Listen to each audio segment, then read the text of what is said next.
In this video, I'm going to show you how you can fix Equity mobile app keep stopping error on your phone. If this video helps, please like and subscribe to this channel. Alright, if your Equity mobile app keeps crashing or stopping each and every time you try to open, then there are quite a number of steps to fix this glitch. In the first method, you need to go to settings on your phone, and for this we want to access Equity app info page. From settings, go to apps.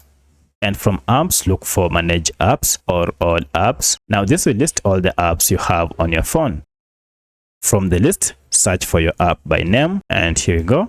Once you are here, first you want to go to force stop app. This will stop any background activities that might be causing this issue. Then go to clear data and choose clear cache and OK. And finally, you want to clear all data and then restart your smartphone. And if you go to your Equity mobile app, now everything should be up and running without any issue. However, at this point, if you still experience the same challenge, then you want to check and see if you have any update for your app. For that, you need to go to Google Play Store or App Store and search for your app and update your app to the latest version. By updating your app to the latest version, this will fix your issue and now you should be able to use it without any challenge. However, at this point, if you still experience the same issue, then most likely your Equity mobile app has bugs, and for that you need to uninstall your app completely from your smartphone and install it afresh to clear all bugs that might be associated with your app. At this point, now everything now should be okay and you should be able to use your app. But again, if you can't at this moment,